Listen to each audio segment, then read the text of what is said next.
Right? Right. Hey everyone, how's it going? It is I, the real Randy Chavez, coming at you today with a VeVe, OMI, or touch a little Definity on there as well, update video with Crypto Rain. Everyone say hello to Dashi. Hello, Dashi. Been a while. Haven't been with Dashi in a few weeks. We were just talking about moving. When was the last time you had to like move somewhere from one place I to another? moved so much in the last forever, so many times. I hate moving, but sometimes it's necessary. Yeah, same. So we are coming off of, so the last few days have been, I had a level 100 stream the other day. It was just with two people. It was just with Sanjay and packaging dude. Rolex wasn't there, and the guy Alex wasn't there. He'll be. Well, I'll do another one, and they'll be on there in the next week. We've kind of done a lot of streaming, a lot of news. As you have people look at other projects that are legitimate, because the last couple days, crypto's just gotten wrecked. And I could picture a lot of people going in and saying, like, I can't be messing around with these meme coins anymore. I can't be messing around with these, I need to do research. How does VeVe go and grab those people's attention where they say, like, hey, they're looking for legitimate projects? How do they try to reach them? I don't know that VeVe does. Influencers can make the case for that. The challenge is people sell when they should be buying and people buy when they should be selling. And so, like, I've been in investment cycles for so long. And so days like this freak people out. It's an amazing day for buying. It's a terrible day for selling. Yet every single person that's somewhat new to investment cycles has terrible selling pressure on them right now, or they feel like they need to sell because they're just scared. And the opposite should be true, but it's not, because it's like, okay, so Japan's market, I mean, what's causing this all is a combination of two things. But really, Japan is having to raise their interest rates. Well, crap, because there are billions of dollars borrowed against Japan or Japanese banks that are then invested at higher amounts everywhere. And so it's going to mess up their arbitrage. And so they're going to have to then sell their US treasuries or other things and pay off their Japanese debt. And that could cause a cascade effect. And it could. The fiat system is a house of cards that at some point will fall. And maybe that point is coming soon. Maybe that point isn't for 20 years. But that's what the fear is. However, when people come into crypto, they look to the left on the charts and they say, oh my gosh, that day looks so good for buying. Oh my gosh, look how cheap prices were. I totally would have been buying that day. And the truth is, they would not have been buying that day, because days like that feel just like days today. And your emotions when you're new won't let you buy on days like this. It takes a rewiring and a reprogramming. This is why 95% of people that are investing in crypto do really poorly, and 5% do exceptionally well, because they've been around long enough in investment cycles to realize on days like this, like, is the global picture for Bitcoin still really, really, really rosy and very, very bullish for the next year? It's amazingly bullish for the next year. So cool. Days like this are for buying, not for freaking out and selling. And what are people saying? Oh my gosh, I shouldn't be in these altcoins. They're too risky. This is exactly the time to be loading up on more altcoins. Like in the past week, I bought another, I think, 35 million more OMI. Awesome. Cool. So other people are like selling. Great. In fact, Ben Gadenzi responded to one of my tweets, and What is that? And I was like, please keep selling, because he was talking about Bit4X, how he's getting like 15 billion back from Bit4X, and he will be selling. Cool. Please keep selling, Ben. I don't have, unfortunately, even if I liquidated everything, I couldn't buy your 15 billion OMI. But I would love to have a lot more OMI. So yes, do us all a favor and do yourself a favor. Just please keep selling. Cool. This type of market, for those that can, like, I was listening to Raoul Pal earlier today, and he has an excellent video. And he's like, days like today aren't days that you run out and sell if you're willing to be patient and let the bigger picture roll out. It's days like today that you run and you dig through your couch for change, and you find additional ways to put it in, and you dollar cost average at these lows. However, most people won't do that. And that's why most people aren't successful at this. They're dabbling in something without getting serious about learning how to do it right. And so they often get wrecked because they're doing the same things everyone else is doing. And it usually goes poorly for all of them. We have a, what's the timeline on it for people when they go and they say, should they be prepared to lock? I mean, I know the top of the cycle, and I feel like we've said this a lot, top to the top is usually about 4 years. But it seems like the bear market has been kind of here for a while. And granted, I think we did kind of touch bottom. Things have kind of rallied a little bit since I think Bitcoin touched like 49 or something. That was like 54. So they've rallied, but typically, how often do people have to go in and lock up their money for? How long should they expect to wait? 4 years is a reasonable expectation, but we're not 4 years away from the next major blow off. That's probably going to happen the next. It could be 3 months away. It could be 18 months away, sometime in there. Now, is it going to happen right in line with that cycle? Well, it has been happening that way every 4-year cycle for the last like 3 cycles. So likelihood is really, really strong. It's going to continue to play out very much like that. Wow. So like even if fiat currency dives, well, if fiat currency dives, people are going to be looking for something that is more stable. If like Japan melts down and most global markets melt down, they'll be looking for alternatives. Now, one of those alternatives is gold and silver, but crypto has really introduced a very, very good viable alternative. And so say Japan, like this goes really bad for fiat currency, that's just going to accelerate crypto. Not at first, because people won't jump onto the lifeboats right at first. They'll panic, run around and scream. And then they'll start jumping on the lifeboats. And then everybody starts jumping on the lifeboats. And then it goes massively crazy. Now, if that doesn't happen, and I hope it doesn't, then crypto is still going to have its normal crazy bull cycle some point between 3 months to like 18 months from now. And that's what I'm waiting for. And so this intermediate stuff, when the market goes absolutely crazy like this, I don't get worried at all. I just get numb and bored. It's just boring because I'm just waiting. And you're waiting for this window when everybody is going so crazy about crypto. And that's when I'm looking to sell, when everybody is like, oh my gosh, did you hear about this new crypto thing? And oh, duh. And I've made 15x and my friends have all made money and we're all buying Lamborghinis. That is a massive sell signal if you haven't already been selling for. That is a terrible buy signal. An amazing buy signal is today, when people are freaking out. Prices dipped in some cases on some alts 20% today. Yeah. And it's cool. Like this kind of dip, maybe it even lasts another day or two. Not always. Sometimes it just bottoms and then it comes up. But these are buy signals. This is when the smart money is buying. This is when BlackRock is buying. This is when smart people who know how to trade this right. This is when the 5%ers are buying and they are not selling. Later on, when everybody is buying like crazy, is when the 5%ers are selling. So one of the things I enjoy doing is helping people see the bigger picture and how to understand these cycles. So, because so many of the people we know in this, Randy, are new and they don't know what they're doing. And they're going to have a very expensive learning curve in the middle of a situation that they could have benefited massively, yet they were just doing things all wrong. There's a little bit of a learning curve, even if you have capital to buying. I was just going to buy some Definity last night, and just a small amount, like $400 worth. And I would have gotten like $10 worth because like the gas fees were so insane. The clogging was nuts.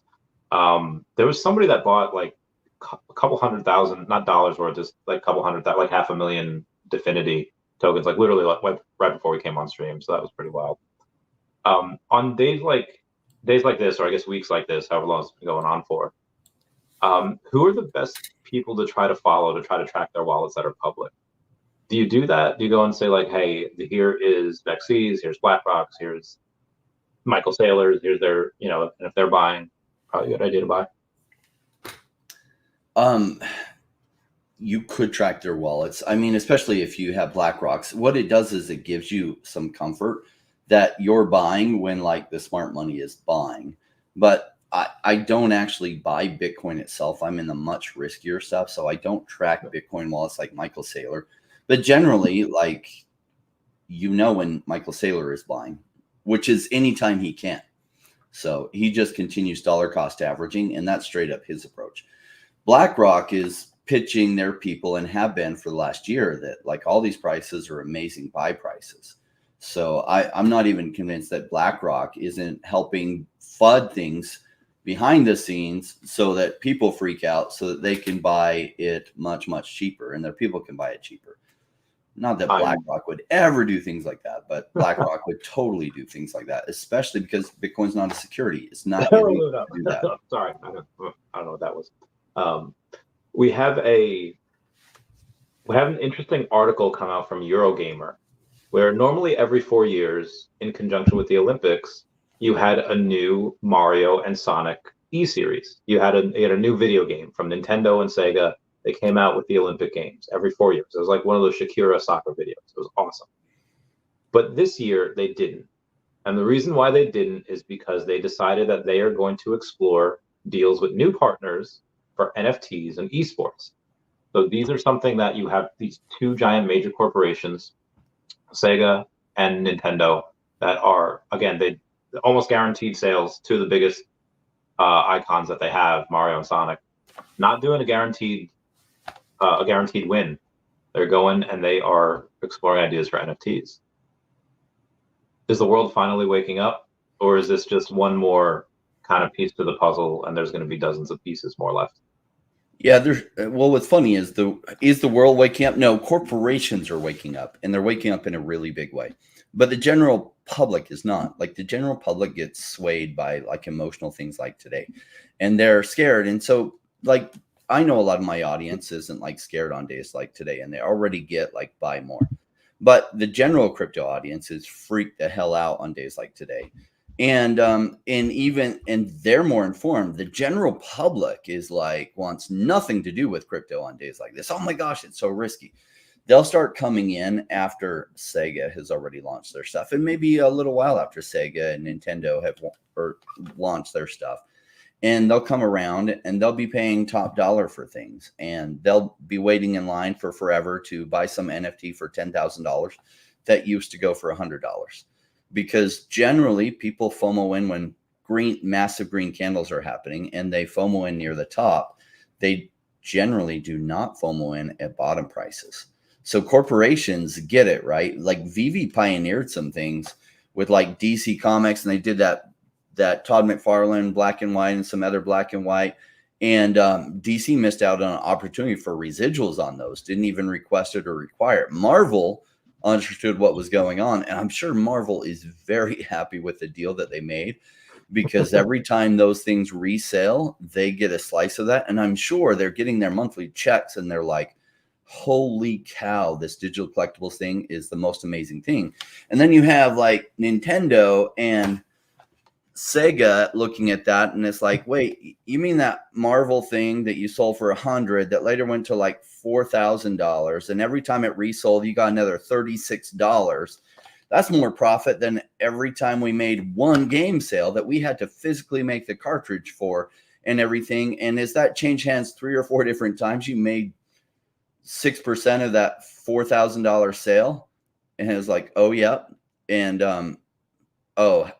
how do I get into that? That's the most amazing thing ever. So the ability for creators to take a piece every time one of their things resells, like, and the model's already been proven. So businesses get it. They kind of often will let somebody else pioneer it. And then when they see that it happens, they're like, oh my gosh, how do we get in? And so we're at that place that a lot of these businesses, like, they're probably losing sleep at night of, how do we catch up to this game? Holy cow, it's been going on for a while. We're asleep at the wheel. How do we go full steam towards that and being able to make residuals every time our products then, or our collectibles or whatever it is, resells each time? And so their mind is probably 100% on that problem right now, even though the public isn't yet aware of how big this concept is. The ones that really are more of the artists. the guy you met a few times now, Ernie, we were talking the other day, and he said that he was explaining it to someone on the phone. He's like, listen, a few years ago, I was over in Decon, meeting Randy, and we met one of the artists, the Decon artist, at the bar. And he's like, I hope that VeVe lets me do a dozen more drops on here because I get paid every single time one of them sells. And so the artists know you can always expect corporations to do the right thing by them or the right thing to make profits, whichever comes first. And when you have these things, that's why Pokemon's been kind of frustrated for a while. They see all of these cards going for tens of thousands or hundreds of thousands of dollars, and they get no piece of the resale of that. They can't get it. So it obviously makes 100% sense for them to do this type of thing. And like you said, people like I'm in my Nintendo Switch right now is my friend Meg's copy of Mario Party, or one of them. It's a physical copy, and she could just give it to me. Whereas if it's a digital copy, an NFT, yeah, maybe you might be able to trade on certain things, but you can just get even a small piece of them. Makes it worthwhile. Jordan's a little sick today, Eldorado, but he'll be back at some point. Not sure when. Something I've noticed, and maybe this is me being a little bit not cynical, just looking towards the negative, but I see people every now and then. Siesta brings up a point here. I'm not exactly talking about you, Siesta, saying almost every ADA investor goes underwater. Talking about nobody holding Cardano is in profits today. One, I think Siesta is talking about a really specific group of people that maybe only bought Cardano in the last X amount of months when it was up here. And obviously now with the crash down here. I think Siesta is kind of forgetting the people that had bought years ago that had really stacked in the bear market. Mm-hmm. But I also tend to see differences in people that they see opportunity where other people just see negativity. Uncle Iroh from Avatar: The Last Airbender would say that if you look for the light, you can often find it. But if you look for the dark, that's all you'll ever see. How do people change that mindset from saying like, oh man, this is horrible, everything's underwater, and how do they change it to, hey, this is actually a really good opportunity because now I can stack more of the thing that I love at a really cheap price? Experience is what changes that, right? So most people who are in the crypto space came in the last 3 years. Now, what's interesting is why would that even be the case? A whole wave of people came in 2017, but where the hell are they at? Well, most of them washed out on days like this in 2020, and they sold and they missed the major upside gains. But those that stuck around during that time period were dollar cost averaging in, they were in exactly the same position. So two of my friends were massively loading up on Cardano in 2019, 2020. And guess what? On a day like this in 2020, they were massively down on their position. And then later, they were massively up to the tune of millions of dollars. Now, they're still up on their Cardano position. Why? Because they stuck around. And so they're making amazing residuals, even at this kind of price, on their staked Cardano every single month. But they didn't wash out like everyone else did. So right now, you're going to see a wave of people wash out. And the people who don't, they're going to learn some very valuable lessons, hopefully, especially if they pay attention to my channel, that I help them understand the cycles, because these cycles repeat in crypto more than any other thing. And it's somewhat predictable. The exact timing isn't predictable, but the general timeline is. And so like, there's no reason to not be making incredible money over a 4-year timeline. Now, a lot of people who started in crypto, when did they come in? 2021. Why? Because people chase green candles. A few of the people still here came in 2022 because some friends had told them about it and things were kind of up. And so congrats to all those people that are still here, because they've actually stuck around while the market has been resetting. So the bear market happens and prices go really, really low, which is, as an investor, in order to make lots of money, the key principle is buy low so you can sell high. Now, days like this, what sucks is you feel like your portfolio is way down from what you put in, and it is way down from what you put in. Wait on that. Wait on that, because this market will swing around, and often the pendulum swings too far to the cheap side but then it swings too far to the upside. And that's where you make your massive wealth, is if you sell when it swings too far to the upside, rather than buying more or mortgaging your house at that point to FOMO in and get even more, you're taking profits. Because remember, when it swings too far to the upside, that will reverse too. And you want to have cash on the side to buy the down market that will follow a massive run. So that's how you make money over 2 cycles. There's no reason why you can't make life-changing wealth. Over 1, you can get a good start on it. Great. I have a couple of things that I kind of want to sell. Someone offers me a ridiculous amount for Dashi. I'll totally do that, and then I'll be like, hey guys, I'll buy Dashi back for 2x whatever you pay for. I was on the stream with Sanjay the other day, and I mentioned my number 41 logos, and I was like, you know, if someone were to offer me like a ridiculous price for them, I'd take it. And he's like, what's the ridiculous price, Randy? I was like, $100,000 or whatever. And he didn't really flinch. I could see like the wood burning. And there's a event that I will probably meet him at next Friday, where there'll be a couple of VeVe peeps there, there'll be a couple of whales there.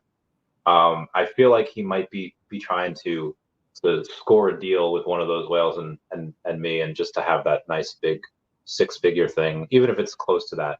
But that'd be a nice headline for VeVe.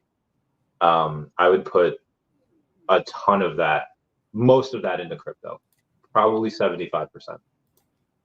Speaking of VeVe and stuff, I was talking sometime last week about, somebody asked about like competition, and you could gauge that in many different ways. But if you're going to be successful in this industry, you're either going to have to do a lot of small deals really quickly. I think that's what VeVe does. Or you could have a couple of big deals that go really slowly, like they take a while, which I don't think that really exists. I don't see any other platform doing any really big deals, at least when in terms of drops. Drops, I think VeVe does the drops more frequently. They make the most money. But I do see other ones like Hero. I see McFarlane. I see Cryptoys. They do drops, but they do kind of small deals fairly slowly. It's not that frequent. What is the key ingredient to survival? What is the key ingredient? If they're not making that much money, how do these other platforms, how do they adapt? I don't know how some of those other platforms survive. Like, they've got to hold on for like until the broader market takes off, right?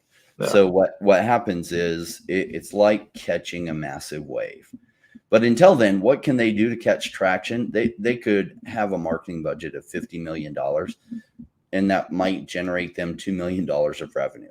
So if they just wait till the wave is already here, then they could spend $500,000 marketing budget and they could get like 20 million in return for it. And so they just have to wait. But in the meantime, a lot of other companies, every company has overhead. So this is why a lot of businesses fail. They run out of overhead before the wave that they're waiting for comes. And especially in this type of thing, that it's basically a 4-year cycle. So spending massive amounts of revenue to try to advertise when people aren't thinking about crypto leads to very little revenue generated for you. So you're literally just waiting around, keeping your overhead as low as possible and hoping you make it. I don't know if HRO makes it. They need to be able to last in their 6 months or 12 months. And I don't know what kind of operating expenses they have. I don't know what kind of capital they have on hand. They're not, when they launched in 2021, they made a bunch of sales back then, but I don't know that their sales are going real well during this bear market right now.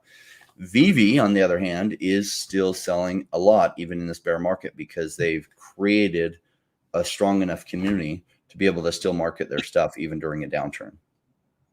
Yeah, I think they did 180,000 the weekend of Comic-Con, and that's just from like 3 major drops, and that's just from the primary market.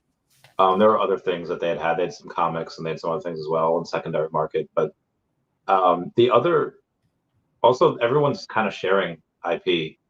The Candy Digital, McFarlane, Hero, and VeVe, they all have DC stuff, and so they kind of have to share.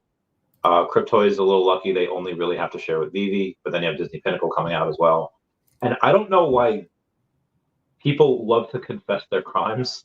I imagine that you have I'm almost positive it goes against terms of service on Pinnacle to accept fiat off of the platform, because Pinnacle you're supposed to trade and you have that option. But people have been saying, guys, I made $1,100 this weekend. I traded a really crappy pin, or I traded a really awesome pin for a really crappy pin, but I got and like they didn't post anonymously. They're posting it as themselves, saying like I did all these off-app transactions. Like, oh my god, this is. Now if you're Pinnacle, or if you're any one of these companies that maybe they don't have that in their terms of service, but they don't have any other way for people to transact or cash out, what do? Do you let them do that? Because I mean that's your audience. You don't want to kind of alienate them, but I don't know. At some point, Disney may come in and be very mad at them and request that they enforce that, right? Because Disney's getting cut out of their revenues there. So Disney gets real serious about their intellectual property. So we'll see if that continues to happen. My channel, Kamala Harris is pretty. Abe says, hi, Randy. Hi, Rain. Overtime check hits tonight. Are we buying some Definity and Bump? My OMI bag is nicely packed. Good for you, mate. Yeah, we've been talking about this for a while. That's awesome. Yeah. Abe is a great example of people that have rewired to buy when it's cheap. Like literally it's so easy on an intellectual level to understand buy low. But look how few people actually do that. They don't. They buy after things pump massively because they buy based on FOMO, not based on reason like, oh, everybody's dumping today, I'm going to counter trade that. They buy based on, oh my gosh, my friend's portfolios just went up 10x and they were telling me to buy it and I better get in before it keeps going up. And that's when they buy. And you make your money on the buy. So when you're buying high, hoping it goes higher, your risk that it goes well for you your risk is way worse than if you're buying low on days like this when everyone's freaked out and panicking. Like if you go back to September 11th, 2001, and the market totally crashed that day, was that a good day to buy or a bad day to buy? Well, it was a tremendous day to buy. The market freaked out and panicked and people didn't know what would happen and the market's tanked. And then it bounced right back. It did. So speaking of which, shout out to all of our first responders that are on here. We love y'all. What's up, Omar? So on the other day, VeVe had posted out what type of San Diego Comic-Con content did you find most useful or entertaining? Daily recap videos, community interviews, VeVe booth coverage, or con exclusive drop info. The con exclusive drop info was what won, but by a very slim margin, only by 31%. When you went to the con, you had a press pass. And I think I still have Dr. Stuff. I've done that to him. But you had a press pass. Outside of VeVe, what were some other companies or booths that caught your attention? What is something that you're like, this is really cool. This is interesting. Well, so Batcals was there, which was really cool. So we were able to talk to them. I enjoyed, like, there was a guy that was dressed up as the Batman Who Laughs. Best costume at Comic-Con. It was incredible. And he even walked right, and he put so much effort into that. His costume was completely on point. He was amazing. And that was fun. There were some people, there was like a Halo Guardian, like not Master Chief, but one of the other ones that was there. That was a lot of fun. There were some cool things. It was fun to see, gosh, some massive money spent by some of the big companies. Marvel had an amazing stuff. DC had some amazing stuff. I also enjoyed the Addiction Comics people and looking at some of their stuff. And I bought a bunch more physical comics, which, I kick myself when I do that, but you're there and it's fun and they're really cool. And I think the stuff with VeVe on it is going to be worth a ton down the road. So I buy them and then I have to find physical space to store them, which part of the reason I like digital collectibles is you don't have to worry about the physical space to store them. And so, yeah, I came back with a bunch of stuff I now have to store for like 10 years. And I'm like, ugh. So great. I don't have, I'll have a little bit of space for that when I move a little bit more. I'll have like a whole freaking basement. I could I should have brought that up. I'm gonna have to have a whole basement I could just fill up. There were people have been taking advantage of this.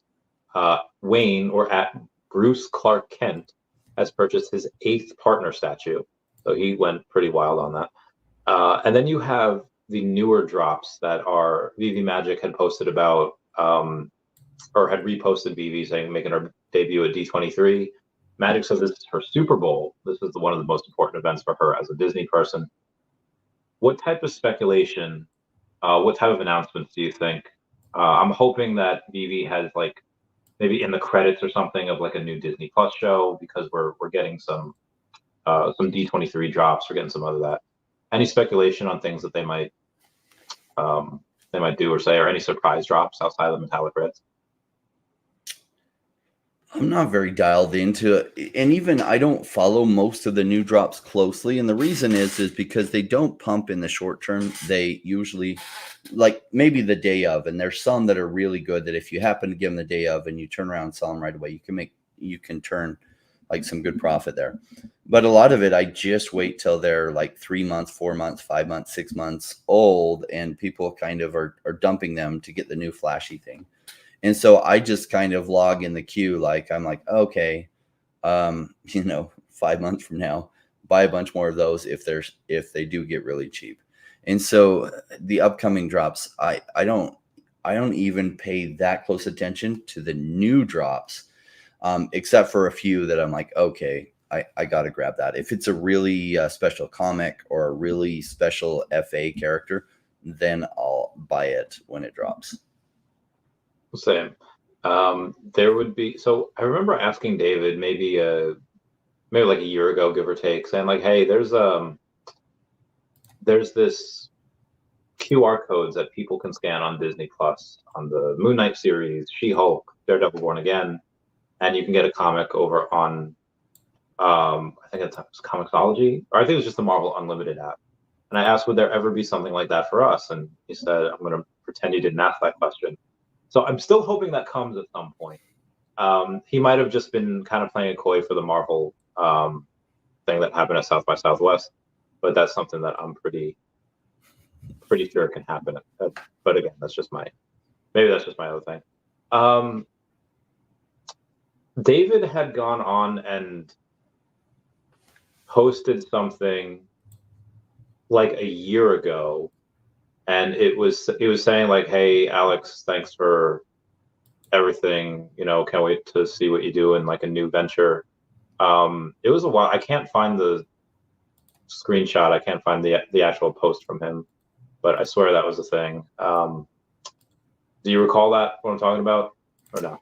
No, but I didn't see Alex G at the conference. Cool guy. He's done a lot for the company. Yeah. I think most importantly for David, he just used Alex's like garage as like storage for everything from Decon or San Diego. And he just stored it. I was thinking, even because Ben responded to a tweet. I was actually trying to get in touch with Packaging Guy because he's often in Vegas, and I was going through Vegas to see if we could connect up. And Ben responded, and he's like, "Oh yeah, like crypto's down, and you're going to Vegas to gamble or something." And I was like, "Oh, well, that's funny." So Ben knows who I am. Cool, he should. But I was like, Ben plays an interesting role in the history of OMI, right? And he was strongly associated with GoChain. And though like I haven't heard his side of the story, and I haven't actually heard VeVe's side of the story, I guess there was some kind of falling out. But what's cool is a lot of these people, including Alex G, like they helped OMI and VeVe get to where they are. And this story, like you wouldn't actually go back and change anything, because I think VeVe is well positioned to be the leader of digital collectibles for the next 50 years. And so it's like, even though people sometimes are like, oh, Ben's a villain, it's like, okay, well, I'll withhold judgment till I know the full story from both sides, which I don't know the story from either side, actually. But secondly, it's like Ben did help them get some traction during the 2021 run, which is cool. And then they parted ways. Cool. Alex G really helped during some crazy times when things weren't coming out as fast as they wanted, and a lot of people were upset. And so a lot of these people have made the history of VeVe, and I think VeVe's got enough trajectory as a business in a niche that's going to go massive in the coming years, that they're going to be one of the biggest companies in the world.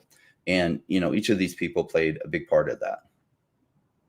I think that, so yeah, one I'll say, I think that's the reason why owners of companies typically have people that manage separate teams, or just they need like that punching bag. So employees get mad at them and not themselves, you know, get mad at the person they put up there and not themselves. I think VeVe kind of did that, and Alex kind of filled that role of everyone being like, you're our communications manager, or whatever the official title was. You know, you need to tell us when this is going on, tell us when that's going on. And, you know, his hands were tied, he just couldn't. So he filled that role very, very well. There is what we're talking about after that. So the ads that I'm pretty sure Ben had paid for were the Logan Paul. I'm pretty sure it was Logan Paul because he did the same thing with Earth 2. He had Logan Paul mention him. I don't know if he had anything to do with BitBoy or Crypto R Us or anything. But yeah, we can get some of that magic back. I wonder how we can go in and do it, because you don't want to do the same things again. I think BitBoy is kind of on the bad side of crypto now. So no. Yeah, and paying for that type of endorsement doesn't really create a community. There are some good community members that they heard about it from some of them, right? When BitBoy mentioned it or other people mentioned it. Cool, but OMI was also having some massive green candles. And so there is a side of crypto that very much focuses on just pumping tokens and then dumping when they totally pump. I don't love that side of crypto because it's just manipulating the market. I like to buy things that as a company have long-term value and just wait till it plays out. It's a more sound, you can sleep well at night type of investing that doesn't rely on trying to fool people. I don't like it when people are out there just trying to fool people and use pumpamentals. And pumpamentals aren't like necessarily shady, but sometimes are shady. And so it's like paying big influencers to mention your thing and they don't know anything about it and they're not disclosing how much was paid. I really don't like that kind of stuff. I would much rather see like a longer term deal. Like at least Cryptos R Us, they had a longer term deal. I wasn't very excited about that deal because I felt like George did not know freaking anything about VeVe and OMI. And it's like, okay, he's got a really big audience, which is cool. But I don't know that he's helping create VeVe family because he doesn't even know how to talk intelligently about it. He's just accepting whatever the monthly amount is and not even researching it. And as a content creator myself, like I don't take deals from anyone. Any company, well, I say no to like 99.9% of them. And so the few that I do say yes to, I know intimately, like super well, because if I'm going to talk about a project, I need to feel super comfortable. Most likely I own that project because I'm not going to talk about a project that I wouldn't buy myself. And that's why Dfinity is a proud sponsor. Both of our channels, we own a lot. I own a ton. And in my case, it's a strategic relationship and they give me tokens to give away every month. But absolutely love Manu at Dfinity. I've known Manu for about 2.5 years. And Paul, who's been joining my channel for 2.5 years, worked for Dfinity. And so people that have seen the Wednesday show with Paul, like his insights are unbelievable. Well, Paul works for Dfinity and Manu over at Dfinity. Like Dfinity is doing some really cool things. And very bullish on them. They have very good things happening behind the scenes, and most people in crypto have no idea who they are yet. Yeah. There's I love them. If you're a whale watching this, or if you are a say mega whale, you hear about a YouTuber talking about any company, and let's say the company maybe not like a micro cap, but it's got between $1 and $10 million market cap. It's very small, and you can purchase a significant amount. How much is too much? Because you still want people to trade it. You still want enough supply out there for that it gets traded and it gets volume. How much is too much though? 20%? No, what that's very individual consulting there. Like, okay, what is the situation? What is their overall portfolio that they're putting in? What is the overall like possibilities on, say, that project? Say we're talking about Definity and their market cap's under 10 million. How much exposure should they have? Well, it depends on what their goals are, what their risk tolerance is, what, like, I personally love Definity's risk profile. I own, gosh, maybe $200,000 worth of Definity. So I have not gone small on Definity. I've gone pretty big. You know, if I had tens of millions sitting around, would I put tens of millions into it? No. Would I put $1 million or two more into it? Probably. Damn. So that's a lot. I mean, obviously you wouldn't be able to go and buy it all at this price. The volume, I think, is like 100,000 today. Typically it's like 50-ish, but it's 100 today just because everything's moving. There's a double-edged sword buying when it's so low, because you obviously you're getting great prices, but you yourself are going to go in and raise that price. What are the best ways to go and try to counteract that? What are the best ways to try to buy? Is it just you have to sit there and be patient, $2,000 here, 2,000 over there, and just sit there for a couple of days, or is there other ways? Yeah, that's kind of what it is, and it sucks having to do it of just dollar cost average it, or put some, if it's on a centralized exchange and you can put buy orders in and then just letting it fill. Sometimes I go in and I like take some of the sell orders when I'm trying to dollar cost average in. Sometimes I just put a bunch of buy orders in, but it is kind of a pain, especially when you're buying a lot, right? It's a pain. So it's not very fun, but the results can be really fun if you're right. And when the bull market comes and something like that does 30x or 100x or 500x, that's the exciting part of it. Yeah, that'd be great. When you said you got a bunch more OMI recently, did you get it on the Base network or is it on ETH? Neither. So I have a connection, so I can get it through an exchange. Oh, the Go chain. Nice. How do you go and because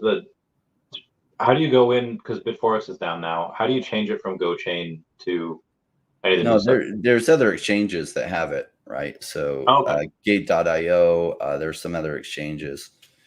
MEXC, I think has, I can't remember, but there's other exchanges. And you can swap from Go chain to. You can just withdraw it onto the ETH network. Oh, awesome. Okay, that's great. Oh, so when you withdraw it, you withdraw it onto ETH. You don't withdraw it onto Base, right? Yeah, you can only withdraw it onto ETH. You could then bring it over to Base if you want it. Gotcha. It seems like there is. I mean, they moved. They didn't have to move over to the Base network. They could have chose to remain on ETH, and I think that by the end of the year, you're probably going to see 10, 20 billion OMI on Base. What do you think they have planned? I mean, obviously you have the OMI to NFT, which is happening, but what other things might they do? Them moving over to Base was smart. What I would love to see, and I don't know if this is a precursor to anything, but ultimately the biggest exchange any company can get on really is Coinbase. Second, that is Robinhood. Like, Robinhood gives you amazing exposure to non-crypto people to easily be able to buy. But for US investment dollars, Coinbase is the number one. So I was hoping, and I don't know if this is the case, that if they moved over to Base, it might like make it easier for when the exchanges get interested to onboard a lot more projects, that they might be able to get a Coinbase listing. Because if I had a wish list, the number one exchange that I wish they could be on, it would be Coinbase. Agreed. And hopefully, you know, with OMI to NFT, when it gets fully rolled out, when does it get fully rolled out? I don't know. But hopefully within a couple months. As that happens, maybe that'll finally be enough utility, and they can be like, okay, now it makes sense. Because if Coinbase is in the middle of that SEC investigation, they're not going to want to run afoul of any laws.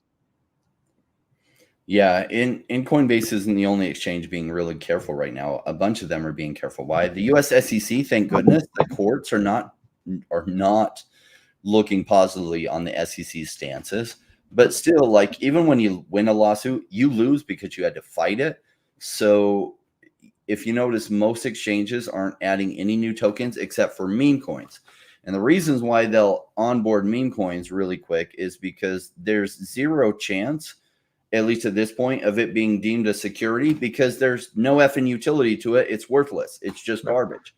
And so it won't be deemed as a security. So their risk in onboarding meme coins is very low. And a bunch of people have been throwing money at meme coins. So they get a lot of trading volume, and their risk profile for adding meme coins is super low. So that's why they've been adding meme coins. And it frustrates a lot of people. Blame the SEC. The SEC has made it hard for good tokens with good fundamentals to be added by exchanges without creating further legal risk for the project. Yes, there's been a lack of clarity from the US SEC on like what are clear guidelines, and that's their job to do it. They've been very, I don't know, they've been misleading. They haven't been behaving ethically, as said by a couple of judges already. Why? You'll have to ask them. I guess I won't go over any specifics or anything, but in the next 15 to 18 months, you'll likely be extremely wealthy, and you could probably do relatively whatever you wanted to do. But would you feel any responsibility to go into Washington yourself and kind of clean up a bunch of these messes, to run for a public office and be like, hey guys, I have all the experience, I have all the knowledge. No. Okay, no. Why not? No, I don't want to run for public office. The problem with being in public office, if you're going to do the right thing, is you think that Washington's going to like you. No, not even the people from your same party. You're going to find out a bunch of people from the same party don't like you. Now, I would rather just support good people than be that person with the target on my back all the time. So also, like, people have things that they're really good at. I am a fantastic consultant. I'm really good at recognizing efficiencies and what's going wrong and problems and recognizing patterns. Cool. So would I be a great politician? Probably not. Would I be a good consultant to a politician? Yeah, that would be a role that I could be good at. So it's like people have their different strengths and weaknesses. Yeah, me in politics, trying to be a U.S. senator or U.S. congressman, or heaven forbid, some kind of governor or something. No way. No way. VeVe says, thought Dr. Prophet said Ben was officially out of OMI now. He tweeted a couple months ago. So I would believe Dr. Prophet before I would believe Ben on anything. And yeah, I would say Ben's probably close to zero. I feel like Ben would be that type of guy, which we know he lies, to lie and say like, oh, I'm about to get 15 billion out of Bit4X, so I can just dump it on everyone. That would be my scenario, which I would believe would be more likely. Or it's possible that maybe he just had a few more wallets that Dr. Prophet didn't know about, and maybe telling the truth. I don't know. Yeah, I don't know which of those two, but I did see his thing about getting 15 billion back from Bit4X that he's already got. Yet I haven't got mine back from Bit4X. Yeah, so nobody has. My transaction hasn't come through, so I don't know. Maybe they prioritize you if he does legitimately have 15 billion there, and he got his back, and then he's going to dump it. Cool. I would love that. I hope for the next 3 or 4 or 5 months that OMI is even cheaper than it is today, because the long term of OMI, I think, is very, very bullish. So in the short term, I want it cheaper, not more expensive.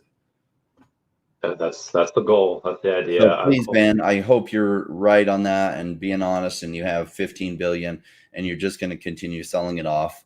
That would take 3 to 4 months more to burn through, and that'd be perfect. I'd appreciate that.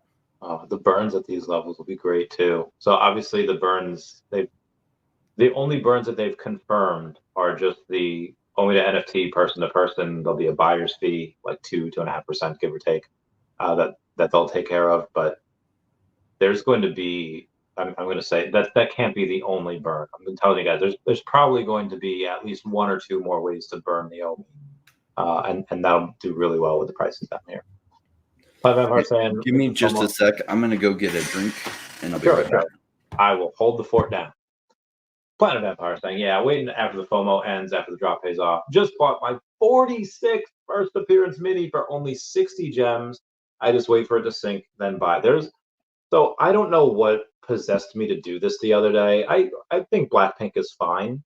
I think they're cool, they're young, they're hip, and like a lot of the young people like them, right? So I was taking a look at some of. I was just in general. I have no life. All I do is I go on the collectibles app, or I go on the VeVe app, and then I hit collectibles, and I'll search by secret rare, lowest value, and because that's what gets you the most MCP points. And I was like, okay, let's take a look. And these black and shoot, these black and pink cards from Blackpink, they're like $20, and it's not just a secret rare. Like they're their own set. So if you get the own set, it's like, so I got them. I don't know why. I probably should have just saved it for something else. My sub 100 Marble Mighties maybe. But yeah, Rand, I was telling the fam that these cards they're like $20, $23. One was like 17, the Blackpink secret rare. And it was on set, so I got them all. Yeah, you just pumped them for the next couple days. Thank you. Sorry, guys. I want everyone to keep forgetting about them for a while, because I think Blackpink is a big deal, even though people aren't realizing it and they're on to the new shiny objects. All right, cool. I'm patient. I'll wait around. Like I was scooping up Marvel Comic Commons, Marvel Comic #1s, because a bunch of people were mad they didn't get the secret rare and they're dumping their commons for like $2 or $3 for like a month. And I was just picking them up. I was like, oh, okay. Maybe I'm wrong on this. I don't think I'm wrong on this. I think this is going to be worth a lot. And later I was selling some for 500 gems and 700 gems. I was like, oh, that worked out pretty good. Dang, that worked out better than I thought. And it's going to be, obviously this bull run is going to be amazing, especially for VeVe, but it's going to be different. History rhymes, but doesn't repeat. I think some of the things at Decon, maybe they've seen their best day. But some of these scarce things from big IP, like anything you have like only 88 editions of, the Spider-Man Noir, last I checked, that was like $2,200. I don't know what it's at now. There's a Kevin from, I think, Moana, or whatever the Disney name is. Yeah. Oh, yeah. If there's 88 of something from a major IP, probably gonna have some gains there in the future. Dare I say? Not financial advice, just an observation there. Yeah, I don't know how to be selective of what you're buying. Like, well, if it's on the investment side, if it's on the collecting side, well, then you're buying what you're passionate about anyway. I'm passionate about things going way up in value, so I'm specific to specific things that I think hold like historical importance, like the first Boba Fett on VeVe, the first appearance of Darth Vader on VeVe, first appearance of some other things, some comics and some other collectibles, and then just buying those and taking those bets. But like the Decon releases from a year ago, like, are those going to do really good long term? Maybe. I just have no bearing on gauging what is the likelihood that they'll do well. Yeah, I mean Luke Skywalker's gold. Vader's, like you said, both as, and obviously stuff outside of Star Wars as well. I think a lot of the Disney stuff is really undervalued. I think the Encanto, I think the Moana, and be advised, I don't have those sets, so I'm not like pumping my bags there. It's just, for me, Encanto like took over. That song "We Don't Talk About Bruno" was almost as popular as "Let It Go." And if you can't read that like cultural shift of like parents knew the song, didn't even like the song because their kids would listen to it all the time. How long do you have to wait for that to go up? I don't know, but I would bet, if I were a betting man, which I am from time to time, name that reference, people. I would bet on those. Let's go, everybody. Let's get this bread. There was let me find it. You had Planet Vampire has his 46th first appearance mini, and that's there's a couple of minis on here. There's a couple of pictures, like there's artwork, there's the lenticular cards, but only one first appearance mini right now, only one statue. I think there might be something else now, but that first appearance though, only like 2,200 of those. He's got 46. Was that 2%? That's a lot. I think that's pretty good.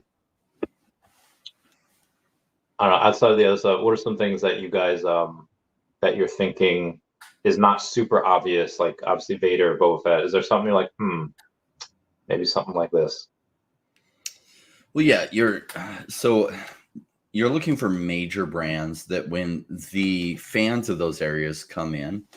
So you could see, what was that set that it's really big in Thailand? But like Yeah, in first the appearance. US, you don't think about it. In Canada, you don't think about it. In Europe, you don't really think about it. But and notice that like David has connections with Asia and spent a lot of time over in Asia. Like if these countries end up like really going the VeVe direction and their culture starts buying it, you could have some big wins there.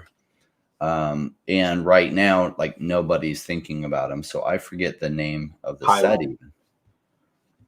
So what's that? Highlight is the name. Peilei. Yeah. Yep. Yep. Peely Fantasy, Pili is probably how you say it, but like, gringo version, it's Peely. Yeah, whatever it's called. I don't know how to pronounce it. I'm not from Really, there. really big deal. When that came out, I know somebody from Thailand. I was like, oh, is this a big deal? He's like, oh my gosh, it's the biggest deal. Like that is the IP that like everyone there like loves, knows, talks about. So Good to know. Can't wait for them to come on. yeah. People says, what does Rain think about 10 cents? And obviously, like I said, none of this financial advice. We don't have a crystal ball, but Right. is that just possible or is it likely? Try to give some odds up over there. Well, I feel like it's probable that OMI goes to 5 cents. It's less likely that it goes to 10 cents, but it's possible. Is it probable? Nah, I think it's just beyond probable, but it could. And then like 50 cents could even happen. And $5, like there's maybe a less than 1% chance that it goes to $5, but it is possible. $5 is not probable at all. Not this bull run, and even the bull run after. Like that is a lot, but it could happen. I mean, from here, 1,000x is that 40 something cents. 40, we're at 0.0041, so 1,000x from here would be 41 cents, 42 cents, and that would be that $140 billion market cap. That's insane. I would say something like, a third of that, maybe like 50 billion. I could see that having a little more. That'd give us around 17 cents, give or take. I'd be fine with that. I think that could happen. I don't know. I would say next bull market, maybe we can get to $1 if we get to 17 cents here. Sure, we do a 5x from that later. We're talking about the value of VeVe. I think that these are one of these companies that potentially in X amount of years, if they can incorporate AI, if they can maybe have their own AI, maybe they make enough money where they can go in and start up their own AI company within VeVe, within Ecomi. I think it's possible that in the 2030s, VeVe and Ecomi, they could be a $1 trillion business. I think a lot of tokens and a lot of companies will reach that $1 trillion mark in the next 10, 15 years. Tell me I'm crazy though. Be like, Randy, that's a little too much, or be like, yeah. Well, think about it this way: if the world goes to digital collectibles, and I think they will, VeVe's position number one there, and VeVe makes money every time they change hands. Every single one of the collectibles, they have set themselves up to be one of the wealthiest companies in the world. So, especially if they get the Asia markets, like if they get China, Japan, Thailand, all these Asian markets, as well as Europe, and say they get like anywhere that there's wealth, like Saudi Arabia and the U.S., they're completely crushing it in the U.S. and Canada, which is where a lot of wealth is concentrated. But if they also get Asia too, then they're set up to be a gigantic company, and they make money every time these change hands, even though they didn't really do any additional work other than just maintain their marketplace. Preach. Yeah, super chat coming in from Hernando Jimenez and Crypto Rain. Brother, investing, but you know how to wear sunglasses at night. much better. Tequila, big hugs from packaging, dude. We love him. He's so great. It was really good to meet Fernando. Yeah, you already knew Fernando, I think, beforehand. It was my first time meeting. He was so cool and chill. I asked Dr. stuff. I was like, who's that Fernando guy? And he gave me some of the background. I was like, he's just so cool and chill. I can tell he's really sophisticated. I didn't know much about his background and other things, but I could tell that he was highly intelligent, and so like his vibe was awesome. I was like, I like that guy. Yeah, I can't wait to have some tequila with him next time. Yeah, right. Maybe he goes to New York. We'll see. Cardival Ghost Slayer, good afternoon, Randy and chat. Toki Doki Gold Rope's the most undervalued. I'm pumping my bags. I have two, so yes, I agree with you. So I feel like every now and then people kind of cherry pick data. Big A saying 40 billion would make it the 6th largest cryptocurrency in the world, ahead of USDC. Well, I'm not saying that OMI does a certain amount of X's while the rest of crypto stays exactly the same. That's not going to happen. Obviously, OMI and will grow with the market. So it could be what we said and not crack the top 10 or even 20. Just keeping y'all posted there. As we love to bumper my. So I don't know if me and you did it or maybe me and Jordan did it. Interviewed the bumper team, and OMI's on their radar. I haven't bumped OMI. I was like, when that? I was like, oh well, we know of OMI and we'll do that one day. Any news on? I haven't been keeping up too much with it. So I haven't talked to them in quite a while. So it's been a couple months, but it's high priority for me just to touch base with them in the coming weeks, just to see how things are going behind the scenes. Like what they're doing could be world changing. But really what we're involved in when you're investing in crypto is you're really just early stage business investing, whether you realize it or not. And some of the most amazing ideas, well, they fail before they get off the ground, but some of them do get off the ground and they get traction and then they change the world in ways. What Bumper is doing is a new way of providing downside protection, which is really cool. And if it gets traction and gets off the ground, it not only works for crypto, but it would work for stocks. It would also work for other asset classes. And it's something that's a big enough deal that if it gets traction, they could win a Nobel Prize for.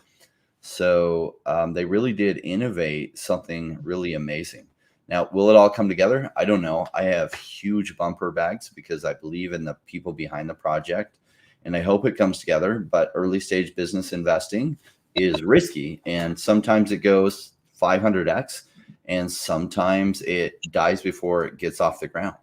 So one of the things, like I haven't talked to them in a while to find out what their cash flow situation was, but when I was talking to them 6 to 8 or 9 months ago, they said they had a couple of years worth of runway. So if that's still the case, I don't see why they aren't still like totally viable going into the bull market. And what they're doing, if they work with exchanges, because they could work with exchanges and allow exchanges to be able to provide people the downside protection like immediately, and it would give an additional revenue stream to the exchanges as well as bumper some more traction. So it could be something that changes the world. Will it? I hope so. OBL says, hello lads, y'all making D23. I unfortunately will not. Are you going to that? No. Yeah, we're gonna have to sit on the sidelines for this one. Just had an expensive San Diego trip, and I'm also in the middle of moving, so I'm gonna have to sit this one out. My peppy hair and Star Fox, but sorry guys, I'm gonna have to sit this one out. Mass Murder says, how long do you think we're gonna be in this downturn in the markets? I don't know. We're actually, it doesn't feel like it today. We are in the bull run. Just because it doesn't feel like it doesn't mean it isn't the case. Bitcoin was 14,000 not that long ago.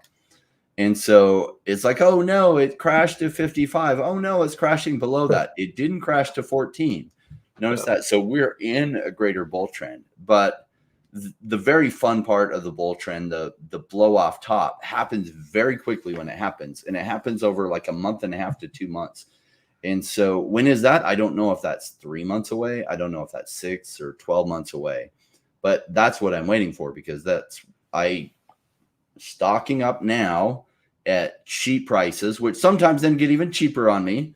Like I bought a whole ton of bumper and then the price went down by 50%. And I was like, dang, I could have had double the amount I just picked up.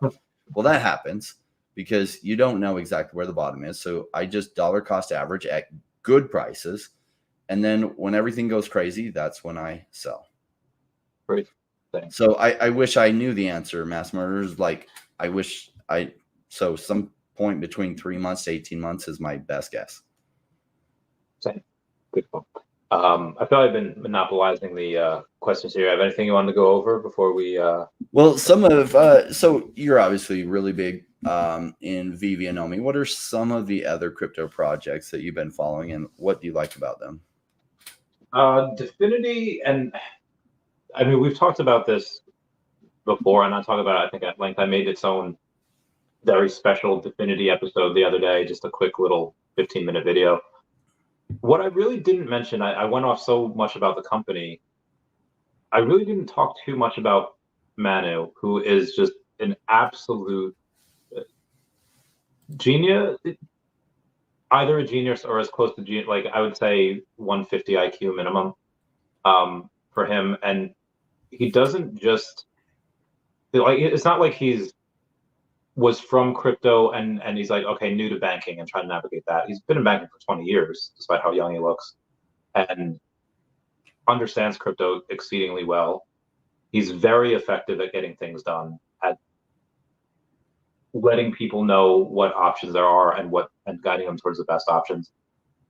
But he also is a serial entrepreneur. He's like the brown Elon Musk. He has his hand in a bunch of different companies, and they all work synergistically with one another, and that's going to be great for Dfinity. So I thoroughly enjoy that. Like I can't get enough. I get some every month. Outside of that, I just to kind of hedge my bets, it's low. On the off chance that VeVe can't get OMI on any of these exchanges, you have Flow that's already in the top 100. So the gains aren't going to be as good, but still pretty good. But they're on like 100 exchanges. That they're on so many different exchanges. Mm-hmm. It's ease of access. You can buy it right on Coinbase, its own blockchain. The lawsuit that they had is over with now. They paid a fee, they paid a fine, whatever it is. So all of that's really out of the way. You just have to wait for that narrative to hit. And then Earth 2, I don't have a bunch of. I wish I had more. I'll get some at some point. But if you compare Earth 2 to VeVe, and VeVe's doing exceedingly well. The only place where VeVe really beats Earth 2 at is their revenue. They have IP, and from that, they can get their revenue. Earth 2 has more users. They have about 10 times more users, at least as far as monthly active users go. They have, I think, add a 0 to the amount of viewers that their videos get on YouTube. They have hundreds of thousands of viewers each video. Some even go into the millions. And when they have digital collectibles come out, because they have skins, they have guns, they have clothes, they have all that, they don't make a ton off of it like VeVe does. VeVe can clear 6 figures almost at the norm. Earth 2 doesn't. They'll make like 20, maybe 30K per drop, and they don't do them that often, but they get all of it. It's all their IP. They don't have any of the other restrictions like, hey, we're going to share with you. They don't have the anything to do with Google or Apple, because it's not an app. It's its own Earth2.io. So I would say those 3 I really like. Bumper, if I see some updates, I'll totally get a bunch of them. I obviously have them. Illuvium, same thing. And then I don't have enough Devi yet. And Devi's prices are like 19 cents now. Super juicy. Yeah. There's so much to want over there. There's so many ways that they can make money and perform, and so many ways that it's just. And again, they're their own blockchain, and it's public. They do 8 million transactions per second, which is heckin' ridiculous. I think Solana can do like 90. I think this Ethereum 2.0 that everyone's talking about can do like maybe 100. But again, add a 0 to that, and that's what, or an 8 and a 0 to that, and you'll get Devi. And they're their own blockchain as well. So just going in and just having other people build on that is going to be awesome. So these are the things that I really like outside of VeVe and OMI. Cool. Now they have their game token Fios, and it hit like down at 1.7 cents. and I hadn't loaded up any yet because, well, I have a huge Devi position. But I saw it 1.7 cents, and then it bounced up from there. I'm like, dang it, it was so cheap. Did you get any when it hit really low numbers? No, I haven't been able. I should. I will get some, I would say, in the next month or so, because they're down to, yeah, 8. They still have their token investing going on for all the pre-sale investors. So there's a chance it gets even cheaper than it is now, because token investing often will just punish a token price. And you played their game Litcraft. I have a high score on a couple. Yeah. What do you think as far as blockchain games?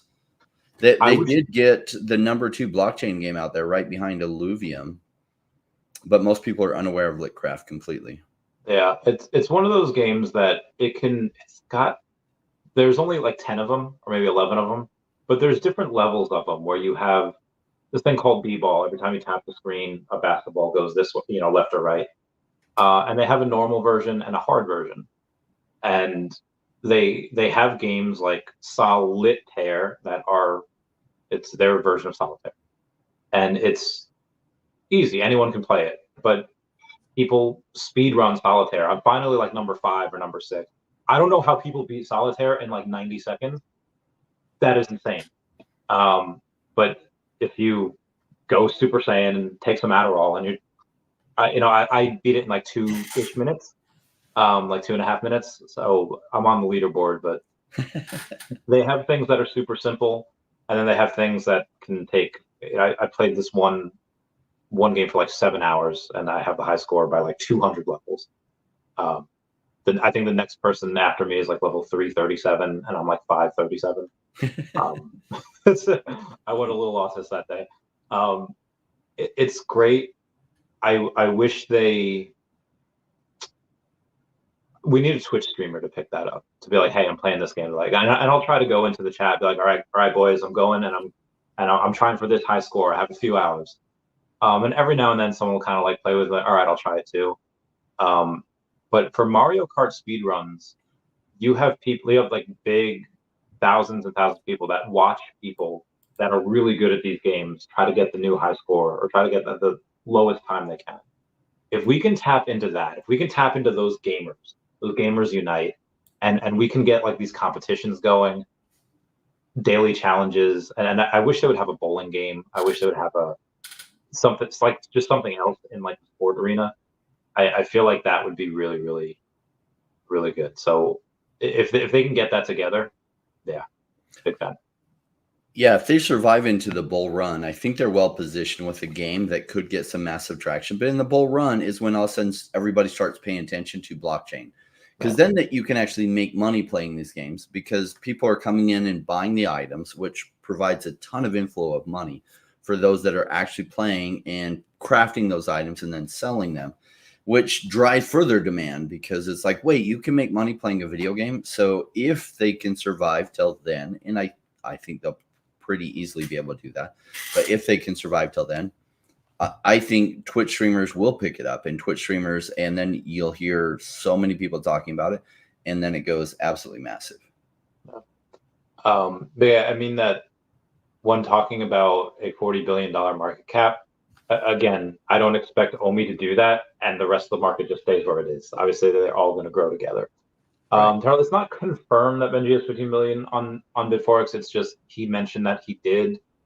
We're unsure if that's why or not. He very well could. We're not sure.